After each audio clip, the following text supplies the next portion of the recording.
News, सच जरूरी है। दर्शकों नमस्कार, मैं हूं श्रद्धा तिवारी और आप देख रहे हैं MNS न्यूज टीवी। तो स्वागत है आपका ब्रेक के बाद शाम की खबरों में। एक नजर आज की हेडलाइंस में। न्यूक्लियर ब्लैकमेलिंग के आगे नहीं झुकेगा भारत, जर्मनी में पाकिस्तान पर बरसे जश्न। संजय सिंह बोले, बहनों के आंसू सूखे नहीं और आप निकल गए वोट मांगने। तपाक करतूत का शिकार बने परिवारों से मिले राहुल गांधी। तो खबर विस्तार से।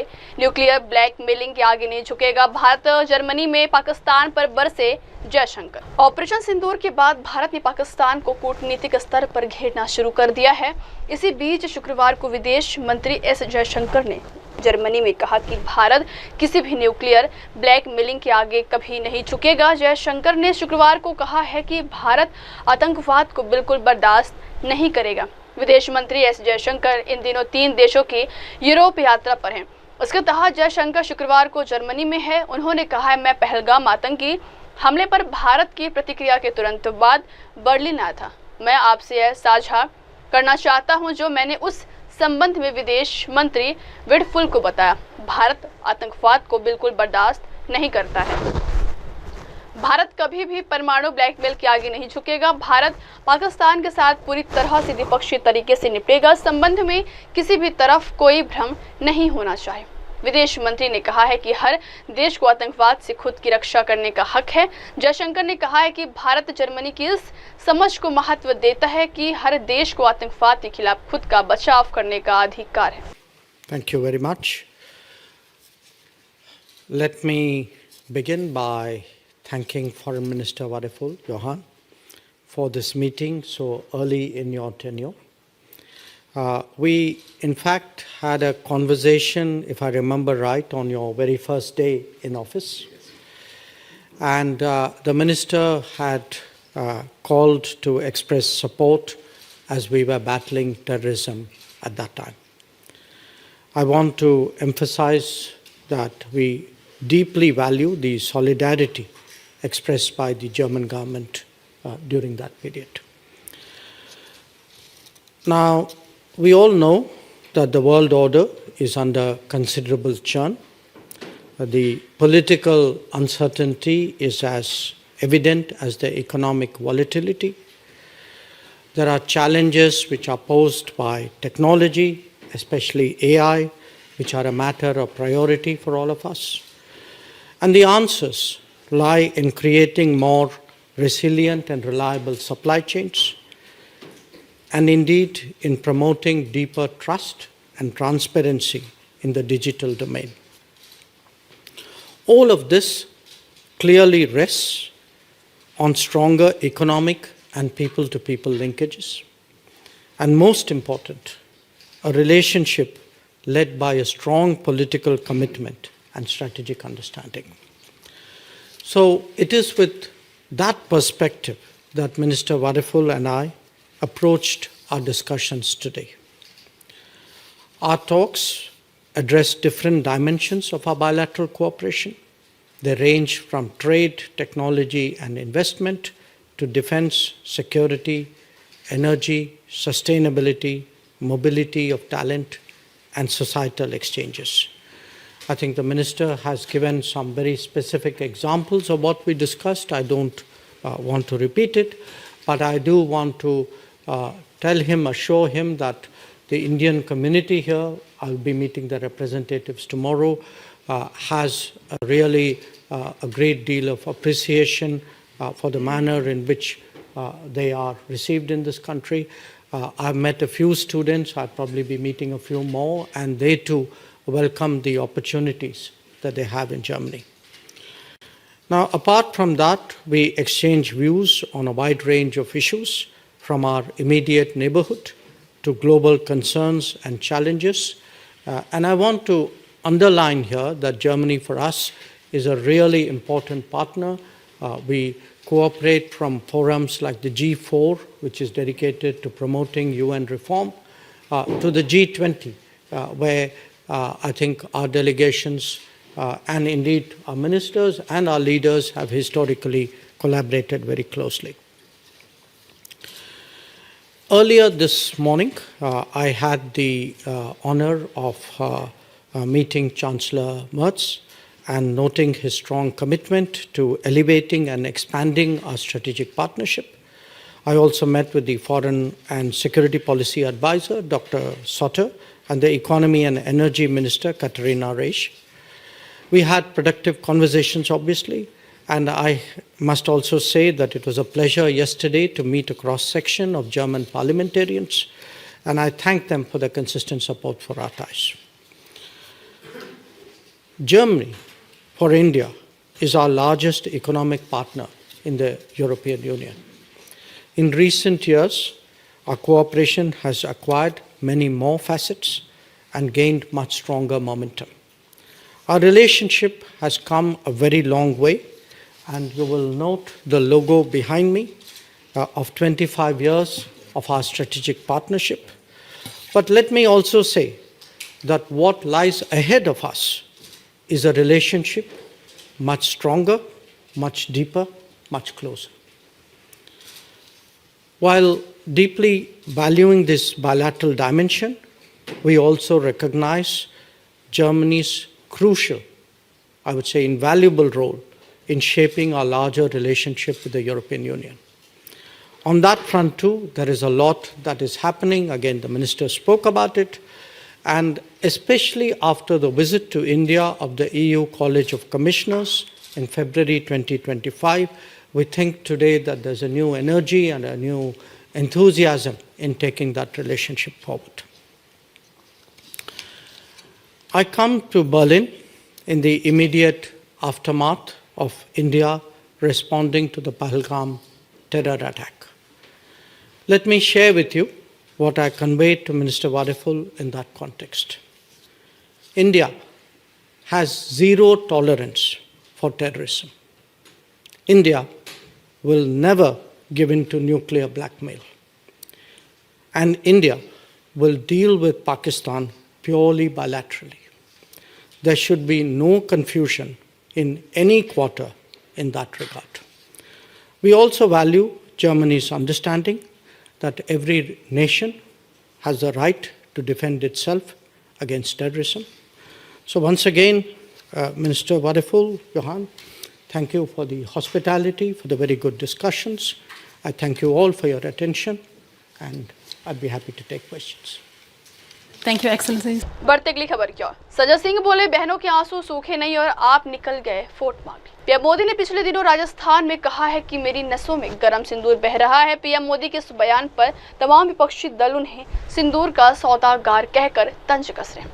शुक्रवार को आप राज्यसभा सांसद संजय सिंह ने प्रेस कॉन्फ्रेंस कर कहा कि बहुत पहले एक फिल्म आई थी सौदागर। कल एक फिल्म आई है जिसका नाम है सिंदूर का सौदागर। इस फिल्म के हीरो और विलेन नरेंद्र मोदी हैं। संजय सिंह ने पीएम मोदी की एयरफोर्स की वर्दी में फोटो दिखाते हुए पूछा कि आप लोग ये फोटो छपवा कर घूम रहे हैं, आप बताएं आप किस फोर्स में है, खाली मार्केटिंग करने में आप लोग लग गए हैं। उन्होंने कहा है कि अभी आतंकवादी मारे नहीं गए हैं, लेकिन आप ट्रेन के टिकट पर अपनी फोटो छपवा दिए। संजय सिंह ने पूछा आपको इतनी बेरहमी आती कहां से। इसके अलावा सर्वदलीय बैठक पर सवाल उठाते हुए कहा है कि विदेश दौरा छोड़कर आप आए, लेकिन बैठक में शामिल होने की बजाय बिहार में रैली संबोधित करने चले गए। बहुत पहले एक फिल्म आई थी सौदागर, जिसमें हीरो थे दिलीप कुमार जी, राजकुमार जी, और बड़ी चर्चित फिल्म थी वो। कल एक फिल्म रिलीज हुई है जिसके हीरो भी नरेंद्र मोदी हैं, जिसके विलेन भी नरेंद्र मोदी हैं, जिसके कॉमेडियन भी नरेंद्र मोदी हैं, और उस फिल्म का नाम है सिंदूर के सौदागर। सिंदूर के सौदागर। प्रधानमंत्री जी ने कल कहा मेरे शरीर में गरम सिंदूर दौड़ रहा है। मैं प्रधानमंत्री जी से पूछना चाहता हूं, पहलगाम में जिन बहनों के माथे के सिंदूर उजाड़े गए, उनके घर में अभी भी मातम है, सर्वदलीय बैठक में आपकी सरकार ने कहा कि ऑपरेशन सिंदूर जारी है।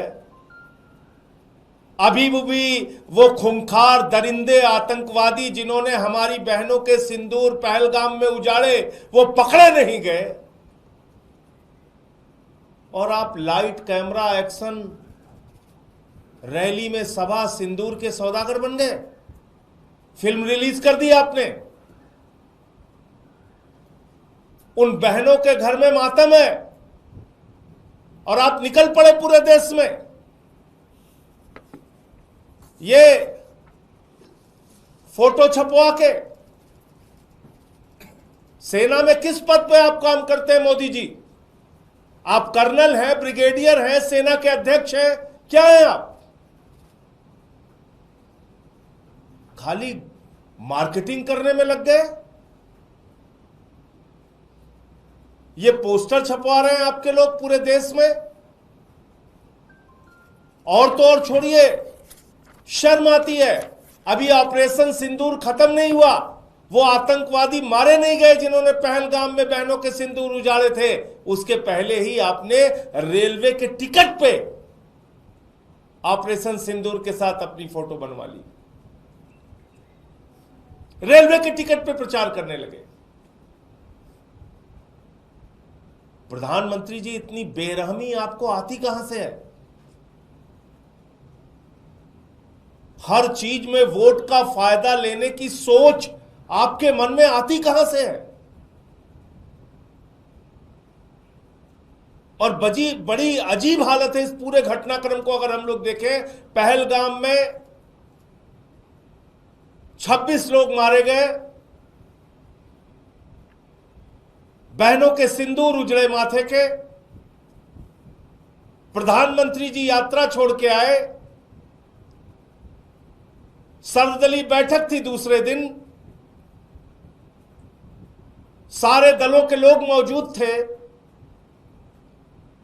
प्रधानमंत्री जी सर्वदलीय बैठक छोड़ के बिहार के चुनाव रैली संबोधित करने चले गए। फिर सर्वदलीय बैठक हुई। ऑपरेशन सिंदूर के बाद प्रधानमंत्री को बिहार की चुनाव रैली के लिए फुर्सत है, फिल्मी सितारों को मुंबई में संबोधित करने की फुर्सत है, केरला में उद्घाटन करने की फुर्सत है, वहां चुहलबाजी हंसी मजाक करने की फुर्सत है, आंध्र प्रदेश में उद्घाटन करने की फुर्सत है। लेकिन ऑपरेशन सिंदूर के बाद जो फिर से सर्वदलीय बैठक हुई, उसमें भी प्रधानमंत्री मौजूद नहीं रहते। और कल तो उन्होंने सारी सीमाएं पार कर दी। कल कहने लगे चुनावी रैली में, मेरे शरीर में गरम सिंदूर दौड़ रहा है। अभी ऑपरेशन सिंदूर खत्म नहीं हुआ।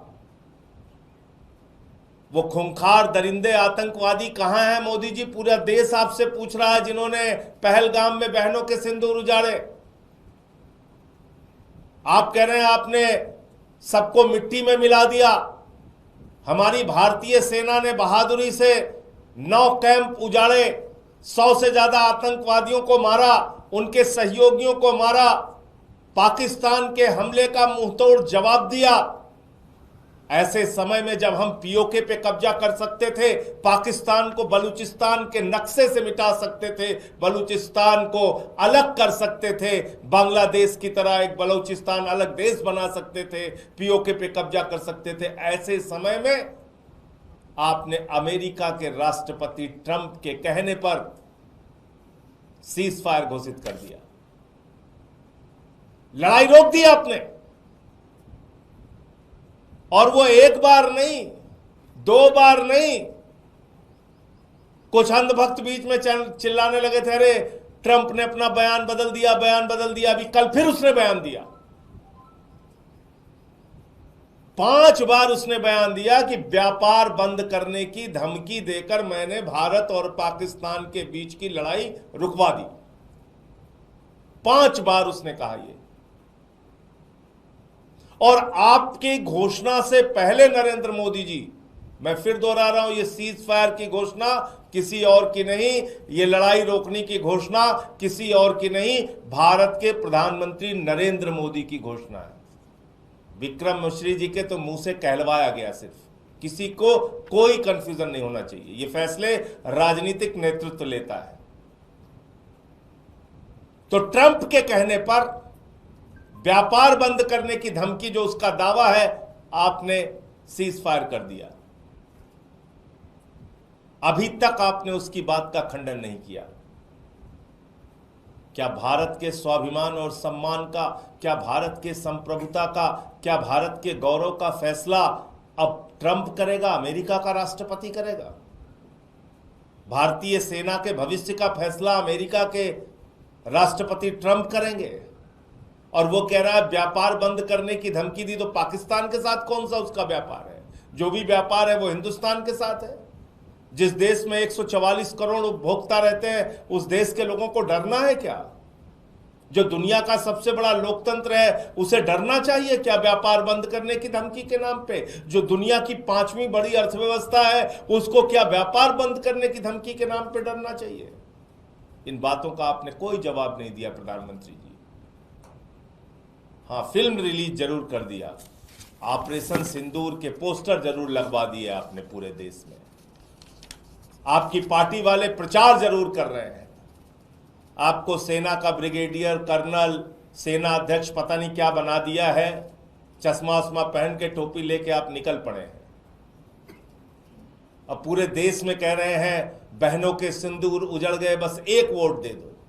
सिंदूर के नाम पर इस बार एक वोट दे दो। एक वोट चाहिए, बिहार में चाहिए, बंगाल में चाहिए, पूरे देश में चाहिए, बस एक वोट चाहिए मोदी जी आपको। तो ये फिल्म जो सिंदूर के सौदागर कल मोदी जी ने रिलीज की है, मैं देश की जनता से कहना चाहता हूं, पहलगाम में जिन बहनों के माथे के सिंदूर उजड़े, उसको भूलना नहीं। जिस प्रकार से ट्रंप का दावा है कि व्यापार बंद करने की धमकी के नाम पर पीओके पे कब्जा करने का मौका प्रधानमंत्री ने गंवाया है, बलूचिस्तान को अलग करने का मौका प्रधानमंत्री ने गंवाया है, इस अपराध को भूलना नहीं, याद रखना और बार बार मोदी जी से सवाल पूछना। ये नाटक, नौटंकी, ड्रामेबाजी, ये भाषणबाजी, इसके चक्कर में आपको नहीं फंसना। ये रेलवे का टिकट है, ये रेलवे के टिकट में प्रचार शुरू हो गया। अभी ऑपरेशन सिंदूर जारी है, बंद नहीं हुआ, उसके पहले ही प्रचार शुरू हो गया। तो ये कितना शर्मनाक है, आप खुद से सोच सकते हैं। मैं इतनी ही बात कहना चाहता हूं कि भारत के प्रधानमंत्री नरेंद्र मोदी चुनाव के लिए, वोट के लिए किसी भी हद तक जा सकते हैं और कैसा भी हथकंडा अपना सकते हैं। उनको किसी भी तरह की कोई शर्म, कोई हया, किसी भी प्रकार का कोई संकोच नहीं है। बढ़ते अगली खबर की ओर। नापाक करतूत का शिकार बने परिवारों से मिले राहुल गांधी। लोकसभा में नेता प्रतिपक्ष राहुल गांधी जम्मू कश्मीर को पुंछ पहुंच चुके हैं। वह यहां पाकिस्तानी गोलाबारी में मारे गए लोगों के परिजनों से मिल रहे हैं। उन्होंने स्कूली बच्चों से मुलाकात की, उनका हौसला बढ़ाया और कहा है कि मैं आपसे बहुत प्यार करता हूं। इस दौरान राहुल गांधी ने बच्चों को हौसला देते हुए कहा है कि राहुल ने कहा है कि जल्दी सब ठीक हो जाएगा। इन हालात से बाहर आने के लिए आपको खूब पढ़ाई करनी होगी और दोस्त बनाने होंगे। इस दौरान राहुल को एक बच्चे ने यह भी बताया कि पाकिस्तानी गोलीबारी में उसने अपने दोस्त को खो दिया है। इससे पहले राहुल गांधी ने विदेश मंत्री जयशंकर से 4 सवाल पूछे और कहा कि भारत की विदेश नीति बर्बाद हो गई है। 23 मई को राहुल गांधी ने विदेश मंत्री एस जयशंकर से 3 सवाल पूछे। राहुल ने एक्स पर लिखा, क्या जे बताएंगे कि भारत को पाकिस्तान से क्यों जोड़ा गया है? पाकिस्तान की निंदा करने में एक भी देश ने हमारा साथ क्यों नहीं दिया है? ट्रंप से किसने भारत और पाकिस्तान के बीच मध्यस्थता करने को कहा है? 22 अप्रैल को पहलगाम में हुए आतंकी हमले के बाद राहुल का यह दूसरा दौरा है। इससे पहले वे 25 अप्रैल को श्रीनगर पहुंचे।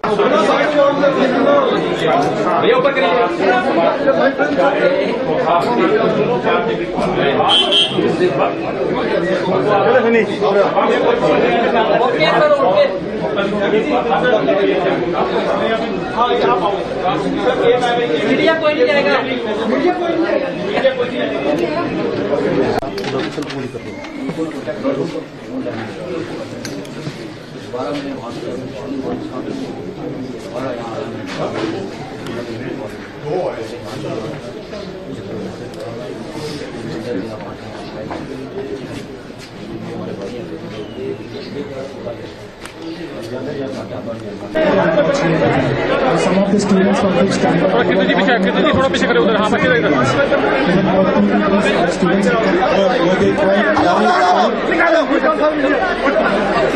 even though some of the students were coming and telling that we were not able to sit in this section first, and we had to combine the section, two sections to one for this. So that we have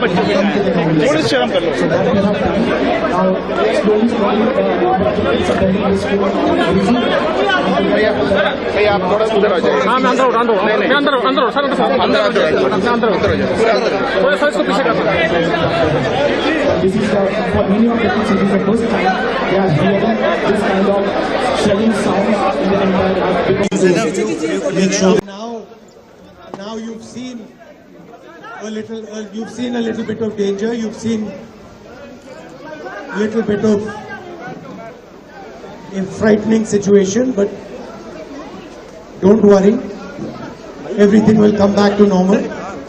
And your way of responding to this problem should be that you study really hard, you play really hard, and you make a lot of friends in school. Okay? Will you do that? Good. So what were you feeling?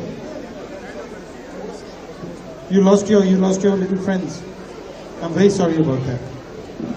बढ़ते अगली खबर क्यों? Harvard University को अपने तरीके बदलने होंगे, बोले ट्रंप। अमेरिका के राष्ट्रपति डोनाल्ड ट्रंप ने शुक्रवार को हार्वर्ड यूनिवर्सिटी की विदेशी छात्रों के दाखिले पर रोक लगाने के बाद अब अन्य विश्वविद्यालयों पर भी ऐसी कार्रवाई की संभावना जताई।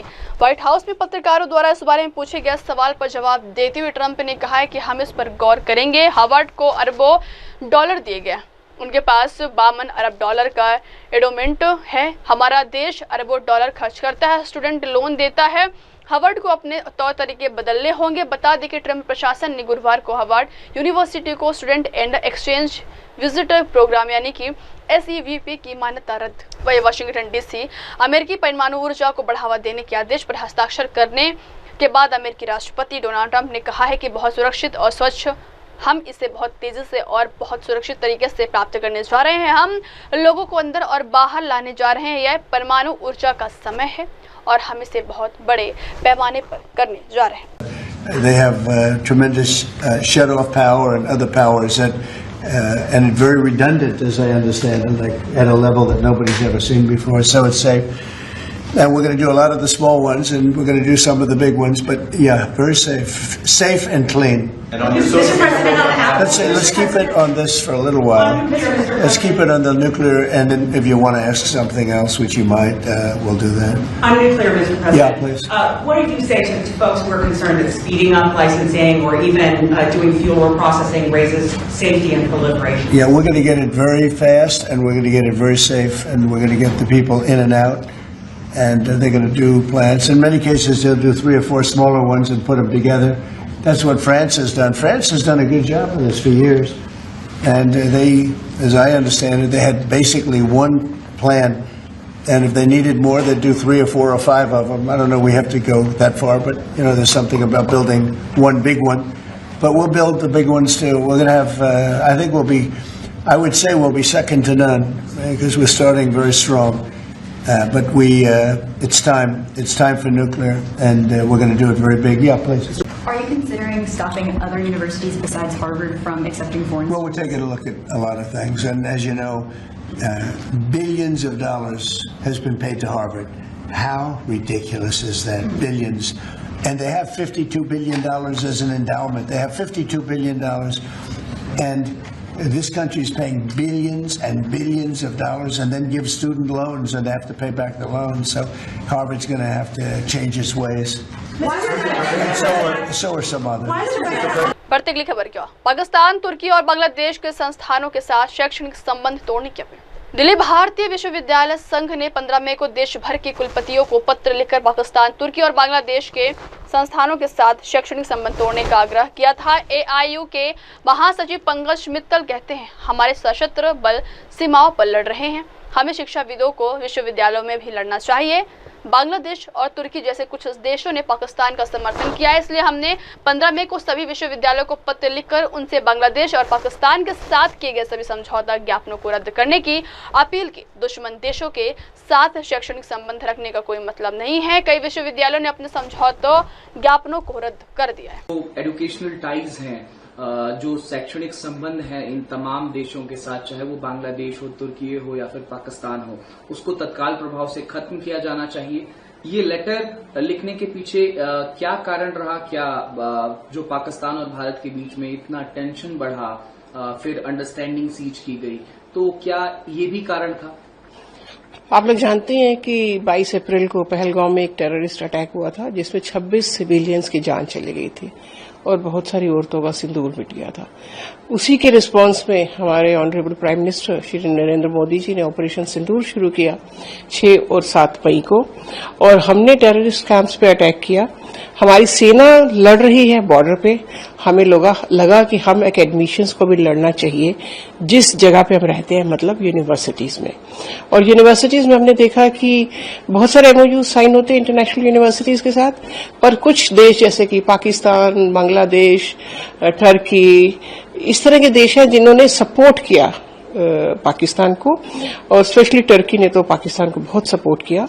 तो हमने एक लेटर लिखा, सारी यूनिवर्सिटीज को अपील की। 15 तारीख को हमारे प्रेसिडेंट ने एक लेटर लिखा, 15th मई को सारी यूनिवर्सिटीज को ये अपील की कि अगर हो सके तो सारे के सारे MOUs जो हमारी यूनिवर्सिटीज ने टर्की यूनिवर्सिटीज के साथ किए हैं या कोई भी एनिमी नेशन के साथ किए हैं, बांग्लादेश के साथ किए हैं, उनको हमें निरस्त करना चाहिए। अपील की उन्होंने कहा कि सारे के सारे MOUs को रिव्यू किया जाए और उनको निरस्त किया जाए, क्योंकि जिस देश के साथ हमारी जाति दुश्मनी होगी, जिस देश को हमारी पीठ पे छुरा घोंपा, उनके साथ एकेडमिक टाइज रखने का कोई मतलब ही नहीं है।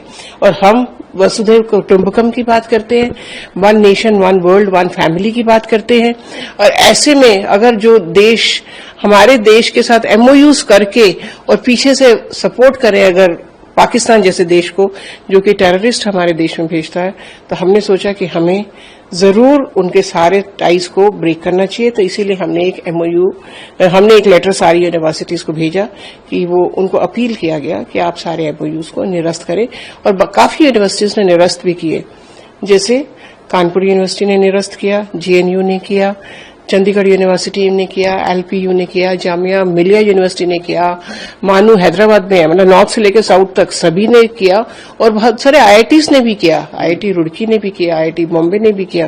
तो चाहे वो IITs हो चाहे हमारी यूनिवर्सिटीज, बहुत सारी यूनिवर्सिटीज ने सारे के सारे MOUs। बढ़ते अगली खबर क्या? वेस्टइंडीज के खिलाड़ी ने एबी डिविलियर्स के वर्ल्ड रिकॉर्ड की कर ली बराबरी। आयरलैंड और वेस्टइंडीज के बीच खेले जा रहे 3 मैचों की वनडे सीरीज के दूसरे मुकाबले में वेस्टइंडीज के बल्लेबाज मैथ्यू फोर्ड ने एक खास उपलब्धि हासिल कर ली। मैथ्यू फोर्ड ने सबसे तेज अर्धशतक लगातार लगाकर एबी डिविलियर्स के वर्ल्ड रिकॉर्ड की बराबरी कर ली है।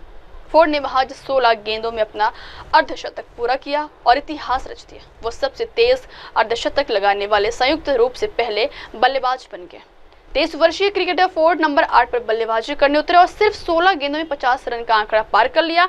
एबी डिविलियर्स ने 18 जनवरी 2015 को जोहान्सबर्ग में वेस्टइंडीज के खिलाफ खेले गए वनडे मैच के दौरान दक्षिण अफ्रीकी टीम के लिए 16 गेंदों में अर्धशतक भी बना था। उस मैच में एबीडी ने सिर्फ 44 गेंदों पर 149 रन बनाए थे। वेस्टइंडीज के लिए फोर्ड के अलावा किसी कार्टी ने भी शुक्रवार को अपनी बल्लेबाजी से प्रभावित किया है। Slapped away. This one's obliterated. Hooks this one a long way. Pace off. It is pace off, but Ford answers in rather audacious style. Goes again. This goes a mile up, and it's another maximum. Looks to repeat the dose, and repeatedly does. Pumped it out of the ground. Oh, yes, he can! And in what style? In the history of nearly 5,000 one-day internationals, nobody has made one quicker than Matthew Ford, who joins AB de Villiers in getting there off just 16 delivered. बढ़ते अगली खबर की ओर। Cannes film festival से आलिया भट्ट का नया look. Bollywood actress Alia Bhatt अक्सर किसी न किसी वजह से सुर्खियों में रहती हैं। इस साल एक्ट्रेस ने कांस फिल्म फेस्टिवल 2025 में डेब्यू किया है। ऐसे में उन्होंने अपने दूसरे लुक से सभी का ध्यान खींचा। दरअसल आलिया भट्ट ने लॉरियल पेरिस की लाइट्स ऑन वुमेन्स वर्थ पहल के लिए पोजेस किया और अपनी खास स्टाइल से रेड कार्पेट पर जलवा बिखेरा। इससे पहले वह आइवरी न्यूड शियापरेली ड्रेस में नजर आई थी, जिसे अब तक के उनके सबसे खूबसूरत कांस लुक में गिना गया। हालांकि इस बार एक्ट्रेस ने जो गाउन पहना उसे रिया कपूर ने डिजाइन किया था। गाउन स्लेक लुक वाला था और उसमें नीले रंग के कीमती स्टोन लगे हुए थे। पूरे गाउन को छोटे छोटे चमकीले स्टोन से सजाया गया था। इसके साथ आलिया ने मैचिंग ब्लू स्टोन्स इयररिंग्स और सिर पर एक डायमंड रिंग पहनी थी। उन्होंने नो मेकअप लुक चुना, जिसमें न तो बोल्ड लिपस्टिक थी और ना ही कोई भारी मेकअप। सोशल मीडिया पर आलिया भट्ट का लुक वायरल हो रहा है। साल 2024 में आलिया भट्ट लॉरियल को ग्लोबल ब्रांड एम्बेसडर बनी थी। इससे पहले सिर्फ ऐश्वर्या राय इस ब्रांड को इंटरनेशनल लेवल पर रिप्रेजेंट करती थी। आलिया का जुड़ना ब्रांड के लिए एक नया बदलाव था और इससे एक रूप में किया। नंदिनी गुप्ता की प्रस्तुति ने जीत लिया लोगों का दिल।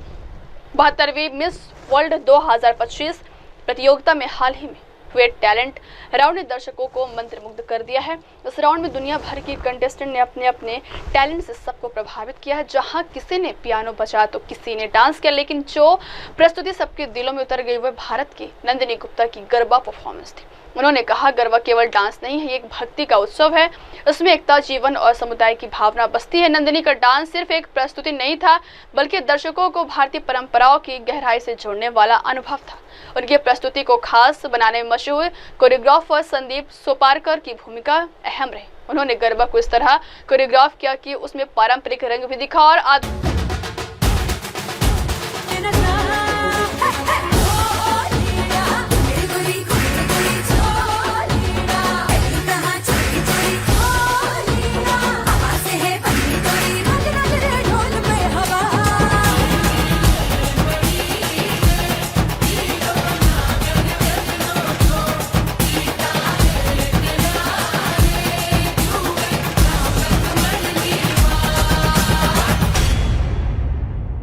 बढ़ते अगली खबर की ओर। आरबीआई ने दिया मोदी सरकार को 2.59 लाख। भारतीय अर्थव्यवस्था को लेकर हमारा सपना जल्द पूरा हो सकता है। देश पर आने वाले संकट जल्द दूर होने की संभावना जताई जा रही है। भले ही वो टैरिफ का टेंशन हो या पाकिस्तान की साजिशें, भारत को 2.69 लाख करोड़ का ऐसा गिफ्ट मिलने वाला है जिसके कारण सरकारी खजाने के भंडार भर सकते हैं। इतना ही नहीं, ये राशि मिलने के बाद देश को कोई जरूरत महसूस नहीं होने वाली है। असल में बात यह है कि केंद्रीय bank reserve bank of India जल्द ही भारत सरकार को 2.69 लाख करोड़ रुपए का डिविडेंड देने जा रही है। सबसे खास बात तो ये है कि सरकार ने जितनी की उम्मीद की थी उससे कई गुना ज्यादा डिविडेंड हासिल होने वाला। इस बात का ऐलान आरबीआई ने अपने बोर्ड मीटिंग में किया था। खास बात यह है कि सरकार को मिलने वाले इस डिविडेंड में पिछले 9 सालों में तकरीबन 9 गुना बढ़त देखी जा सकती है, जिसके चलते अमेरिका और पाकिस्तान का प्लान फेल होते हुए नजर आ रहा है। आरबीआई के रिकॉर्ड डिविडेंड मिलने से अमेरिका का प्लान कैसे फेल हो सकता है? आपको बता दें कि जानकारों ने बताया है कि पाकिस्तान भारत को युद्ध में उलझाकर देश को आर्थिक रूप से नुकसान पहुंचाने की कोशिश में था। बढ़ते अगली खबर की ओर। टूटा 16 साल पुराना रिकॉर्ड, जानिए भारत के किस हिस्से में दी दस्तक। इस वक्त की सबसे बड़ी खबर सामने आ चुकी है। मानसून ने भारत में दस्तक दे दी। इस बार अपने तय वक्त से 8 दिन पहले मानसून ने केरल के तट पर एंट्री की। मानसून की इस अर्ली एंट्री ने पिछले 16 सालों का रिकॉर्ड तोड़ दिया है। आमतौर पर यह जून के पहले हफ्तों में आता है। आईएमडी के मुताबिक दक्षिण पश्चिम मानसून आज यानी शनिवार 24 मई को केरल में दस्तक दे चुका है। यहाँ मानसून के पहुंचने की सामान्य तारीख 1 जून है। इस लिहाज से देखा जाए तो दक्षिण पश्चिम मानसून ने अपनी सामान्य तिथि से 8 दिन पहले इंडिया में एंट्री मार दी। इससे पहले मौसम विभाग ने इस बार सामान्य से अधिक बारिश का अनुमान जताया था। उत्तर भारत में सामान्य से अधिक बारिश होने का अनुमान है, जो दीर्घावधि औसत मिलीमीटर से 109% अधिक होगी।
बढ़ते अगली खबर की ओर। पाकिस्तान वैश्विक शांति और सुरक्षा के लिए भी खतरा, तेजस्वी। दिल्ली कांग्रेस सांसद शशि थरूर के नेतृत्व वाले प्रतिनिधि मंडल में शामिल भाजपा सांसद तेजस्वी सूर्य ने कहा है कि प्रधानमंत्री मोदी ने हम सभी पर दुनिया को यह बताने की बहुत महत्वपूर्ण जिम्मेदारी दी है कि पाकिस्तान द्वारा फैलाए जा रहे आतंकवाद पर भारत का रुख क्या है और इसके खिलाफ हमारे शून्य सहनशीलता क्या है। साथ ही दुनिया को पाकिस्तान द्वारा बनाए गए इस आतंकी प्रतिष्ठान और आतंकी ढांचे पर ध्यान देने की आवश्यकता है, क्योंकि यह न केवल भारत के लिए खतरनाक है बल्कि वैश्विक शांति और सुरक्षा के लिए भी खतरा है। समाजवादी पार्टी के सांसद राजीव राय, जो डीएम के सांसद कनिमोझी के नेतृत्व वाले प्रतिनिधिमंडल का हिस्सा हैं, उन्होंने कहा है कि आज हमने यहाँ शीर्ष अधिकारियों के साथ कई बैठकें की। रूस हमारा सबसे पुराना मित्र है। उन्होंने कहा कि वे इस लड़ाई में भारत के साथ हैं। वहीं भाजपा सांसद बैजयंत पांडा के नेतृत्व में प्रतिनिधिमंडल में शामिल बीजेपी सांसद एस फागनोन कोन्याक दिल्ली हवाई अड्डे पर पहुंचे। बीजेपी सांसद बैजयंत पांडा के नेतृत्व में प्रतिनिधिमंडल सऊदी अरब, कुवैत, बहरीन और अल्जीरिया की यात्रा करेगा। वहीं एआईएमआईएम सांसद असुद्दीन ओवैसी दिल्ली एयरपोर्ट पहुंचे। उन्होंने कहा, मैं ग्रुप 1 का हिस्सा हूं, सबसे पहले हम बहरीन जाएंगे। वहीं दिल्ली भाजपा सांसद बैजयंत पांडा के नेतृत्व में सर्वदलीय प्रतिनिधिमंडल में शामिल भाजपा सांसद निशिकांत दुबे ने क्या कहा, देखिए। सर, जो सभी दल जा रहे हैं विभिन्न मुल्कों में, क्या बड़ा संदेश होगा आपकी तरफ से? देखिए, जिस तरह से हम जूझ रहे हैं आतंकवाद से, तो इन देशों में जहां हम जा रहे हैं और जो इस्लाम के लिए सबसे महत्वपूर्ण देश है वो सऊदी अरब है, जहां मक्का है, मदीना है, काबा है, वो भी इसी तरह के आतंकवाद से जूझ रहा है। यमन एक ऐसा देश है, वो भी मुस्लिम देश है, और मुस्लिम देश जो है सऊदी अरब को लगातार परेशान करता है, लगातार तंग करता है। तो उनको आतंकवाद की परिभाषा पता है कि किस तरह से, क्योंकि आतंकवाद का कोई धर्म नहीं होता। पहलगांव की घटना जो है एक अलग घटना है कि पहलगांव में धर्म के आधार पर जो है पहली बार मारा गया, लेकिन जनरली ये माना गया है कि आतंकवाद जो है वो बाउंड्री के बाहर है और धर्म से ऊपर है। तो हम इन बातों को रखेंगे, क्योंकि सऊदी अरब के साथ साथ ही फॉरेन पॉलिसी बहरीन की भी उसी तरह से डिसाइडेड है और एक दूसरे के प्रति जो है उन दोनों का कोऑपरेशन है। कुवैत का आपको पता है कि जहां हमको आगे जाना है, कि कुवैत के लिए कितना बड़ा वॉर हुआ। 91 का जो वॉर था वो भी आतंकवादी था, इंटरनल था, उसको कब्जा करने की कोशिश की थी इराक ने। तो ये सारे मुद्दे ऐसे हैं जिसमें कि हम निश्चित तौर पर अपनी बात समझाने में कामयाब होंगे। 78 साल से पाकिस्तान ने हमारे साथ क्या काम किया है, और जब हम लौट के आएंगे तो मुझे लगता है कि माहौल पूरे दुनिया में पाकिस्तान के खिलाफ होगा और आतंकवादी राष्ट्र बनाने की तरफ जो है वो अग्रसर। आज हमारी बहुत सारी मीटिंग हुई यहाँ के हायर ऑफिसर्स से, जिसमें यहाँ के पार्लियामेंट के चाहे अपर हाउस लोअर हाउस के दोनों के deputy speaker, deputy foreign minister, former prime minister, सबसे हुई। एक बात की बड़ी खुशी है कि रसिया हमारा सबसे पुराना दोस्त, सबसे विश्वासपात्र दोस्त ने इस बार भी कहा कि हम इस लड़ाई में भारत के साथ हैं। हम ये चाहते हैं जो दर्द हमें है रसिया ने भी झेला है और रसिया झेल रहा है, इसलिए उम्मीद ज्यादा है। Russia is one of the most powerful country in the world.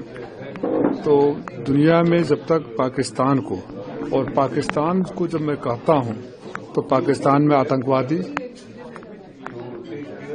सत्ताधारी या विपक्ष के नेताओं और आर्मी के बीच जो नेक्सस है, जो पाकिस्तान के लोगों को भी लूट रहा है, ये अपने नेक्सस बनाकर पाकिस्तान के लोगों को भुखमरी के कगार पर भेज रहे हैं। ये पाकिस्तान के लोगों को भी मेरा संदेश है कि आप अगर नहीं समझेंगे तो जो तीनों का नेक्सस है आपको आने वाली पीढ़ियों को बर्बाद कर देगा।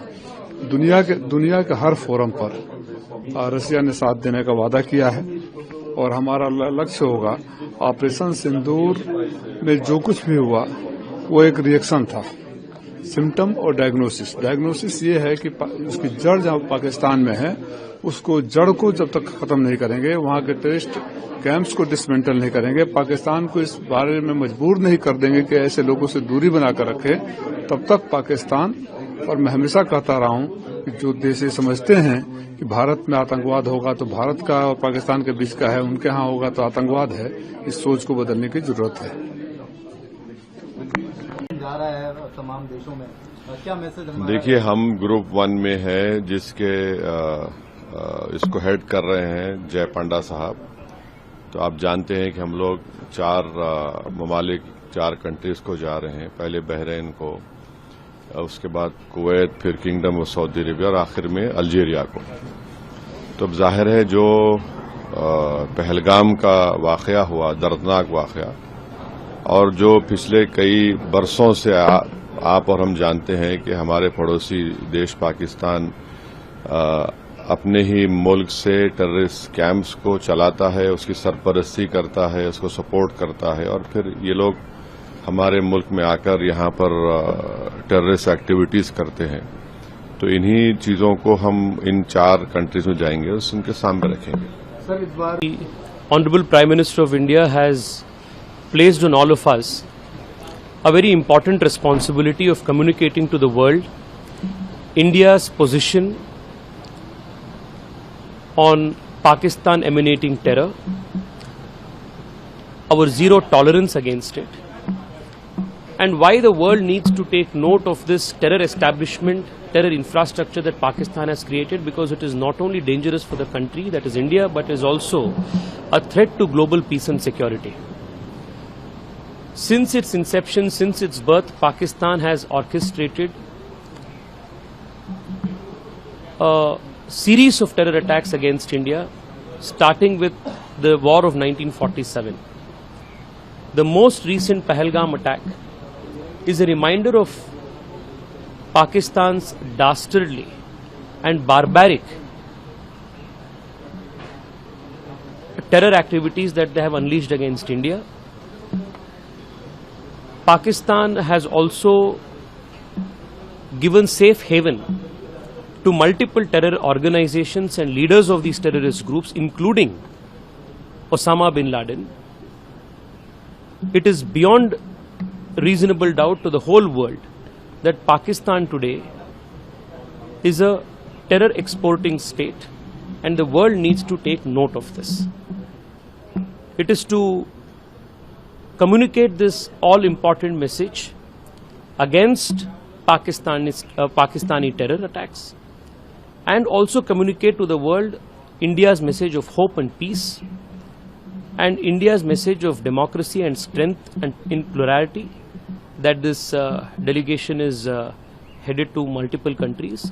Our delegation, headed by Dr. Shashi Tharoor, will visit a few South American countries and then conclude the delegation in the United States of America. Thank you so much. देखिए, हमने भारत का पक्ष रखना है। वहाँ जाकर बहरीन हम जा रहे हैं। डेलीगेशन, फर्स्ट डेलीगेशन का मैं हिस्सा हूँ, और पाकिस्तान की आतंकवादी कार्रवाइयों के खिलाफ जो हमारे पास फैक्ट्स हैं वो रखेंगे कि कैसे भारत में लगातार पाकिस्तान आतंकवादी कार्रवाइयों के माध्यम से हमारे लोगों को, निर्दोष लोगों की हत्या कर रहा है, और कैसे भारत ने विश्व के जो हेडक्वार्टर थे पाकिस्तान में, वहाँ पे बहुत ही परसाइज और मेजर्ड जो है एक्शन लिया है, आतंकवाद के हेडक्वार्टर को तबाह करने का काम किया है। और मैं ऐसा समझता हूँ कि ये लड़ाई पूरे विश्व की लड़ाई है, जो भारत के प्रधानमंत्री श्री नरेंद्र मोदी जी ने जिसमें लीड किया है, भारत ने लीड किया है, और पूरे फैक्ट्स जो हैं इससे संबंधित जो हैं वहाँ पे जाकर रखेंगे, ताकि पाकिस्तान की ओर से, जहाँ जो लोग भारत से जलते हैं उनकी ओर से जो कूड़ प्रचार किया जा रहा है, जो झूठा प्रोपेगेंडा किया जा रहा है, वो दुनिया को पता हो, पूरे लोगों को पता हो। सर, अमित शाह जी ने विज्ञान भवन में कहा कि ये सारा का सारा पाक स्पॉन्सर है आतंकवादियों का ये जो हमला है, और पूरा विश्व इसको देख चुका है, एक्सपोज हो चुका है पाकिस्तान। देखिए, एक बार नहीं हो चुका है, बहुत बार हो चुका है। अमित शाह जी ने बिल्कुल सही कहा कि आप देखेंगे कि जब आतंकवादियों के जनाजे निकले तो उन जनाजों को श्रद्धांजलि देने के लिए कौन गया, उन जनाजों को कंधा देने के लिए कौन गया? पाकिस्तान आर्मी की ब्रिगेड हैं ये आतंकवादी। पाकिस्तान आर्मी की सरपरस्ती में ट्रेनिंग होती है, पाकिस्तान आर्मी इनको हर तरह की सहूलत देती है, और इसमें यह भी चीज़ें सामने आई कि पाकिस्तान के आर्मी के कुछ लोग भी इसमें शामिल होते हैं आतंकवादी कार्रवाइयों में। तो ये पूरे का पूरा स्टेट स्पॉन्सर्ड है। आतंकवाद स्टेट स्पॉन्सर्ड हो तो और भी चिंता का विषय है कि पूरी स्टेट उसको स्पॉन्सर कर रही है, सपोर्ट कर रही है, और भारत का स्टैंड बहुत स्पष्ट है कि आतंकवाद के साथ कोई कंप्रोमाइज नहीं होगा।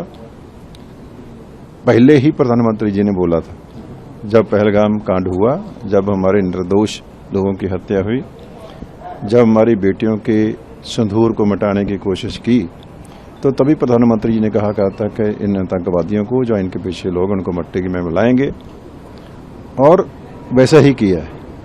और ख़ास बात यह है कि भारत के रिस्पांस में किसी सिविलियन पे अटैक नहीं किया गया है, किसी आर्मी पे अटैक नहीं किया भारत ने। पहले आतंकवादी हेडक्वार्टर पे किया है, और वो ग्लोबल हेडक्वार्टर थे, वो पूरी दुनिया के लिए खतरा था। अब वक्त हो चलो इसको ब्रेक के बाद की खबरें मेरी सहयोगी मयूरी के साथ। तब तक के लिए देखते रहिए देश और दुनिया की तमाम बड़ी खबरें। धन्यवाद। नमस्कार, मैं हूं Abhishek Bachchan. Keep watching MNS news.